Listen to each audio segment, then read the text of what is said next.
Dampak dari pemberitaan ini bisa juga kita menggali motivasi yang lebih komprehensif. Bisa aja pemberitaan ini berdasarkan sentimental. Karena sebelum berita tentang Ashanty juga keluarga Aurel kan juga disorot ya, disampaikan berita yang hoax gitu. Maka ini berdampak buruk dan keluarga Ashanty bisa melaporkan para pelaku itu kepada pihak yang berwajib. Karena ini meresahkan gitu, meresahkan. Karena peristiwa hoax terhadap keluarga Ashanty ini bukan pertama kali terjadi. Sering terjadi baik anaknya maupun tentang Atta Halilintarnya. Apakah faktor Attanya itu yang menjadi sentimental gitu? Karena kalau kita lihat dari sisi ekonomi, Atta ini adalah memang anak muda yang kreatif dan berlimpah kekayaannya gitu. Kira seperti itu.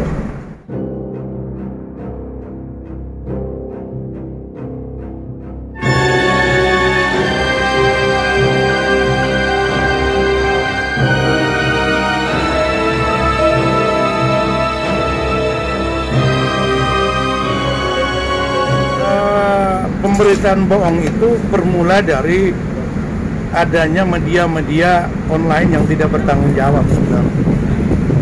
Media-media yang tidak melakukan konfirmasi yang berimbang antara informasi kematian seseorang gitu.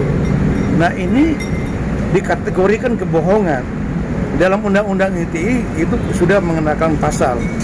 Maka orang yang hoax itu harus dikenakan pasal. Misalnya contoh kasus Ratna Sarumpait kan, dia menceritakan dirinya dianiaya, itu berita bohong dan itu harus kena pasal. Apalagi ini menceritakan kebohongan tentang Ashanty meninggal dunia. Bukan keluarganya saja yang kaget, tapi publik juga kaget karena dia public figure ya.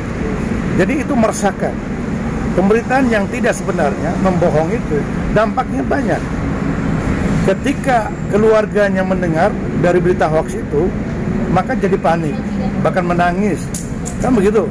Ternyata beritanya tidak benar. Nah, ini untuk mencegah hal-hal seperti ini faktor dampak negatif teknologi ya. Dampak negatif teknologi. Sebenarnya banyak sekali dampak positif teknologi dalam kemudahan memberikan informasi. Tapi informasi dalam kategori apa dulu? Kalau informasi bohong, dia masuk kena Undang-Undang ITE dan wajib hukumnya dikenakan itu supaya ada efek jerah. Kalau tidak, nanti setiap hari orang memberikan berita yang bohong terus, bahkan meresahkan publik.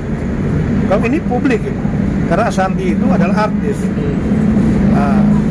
Selain publik, dampak terhadap keluarga, mental, kepanikan setelah mendengar berita meninggalnya Ashanty.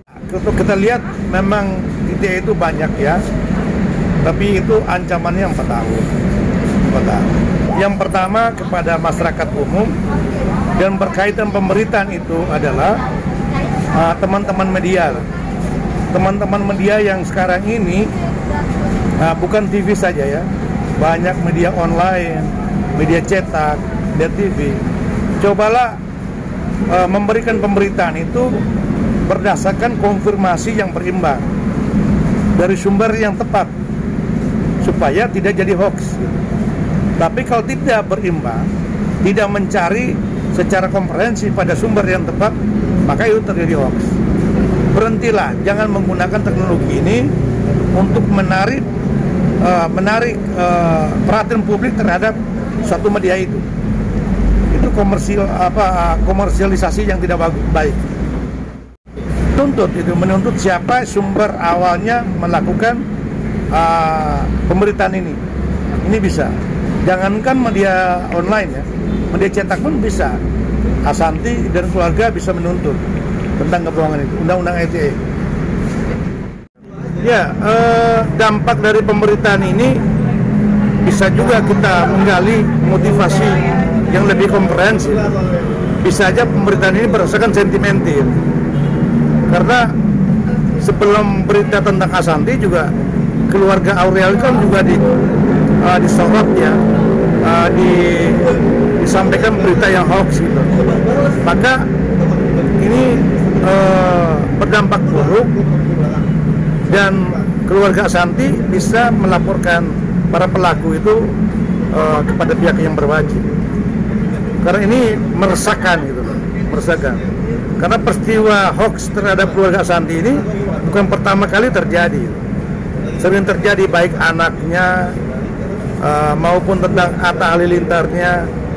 Apakah faktor Attanya itu yang menjadi sentimental gitu? Karena kalau kita lihat dari sisi ekonomi, Atta ini adalah memang anak muda yang kreatif dan berlimpah kekayaannya gitu. Kira seperti itu.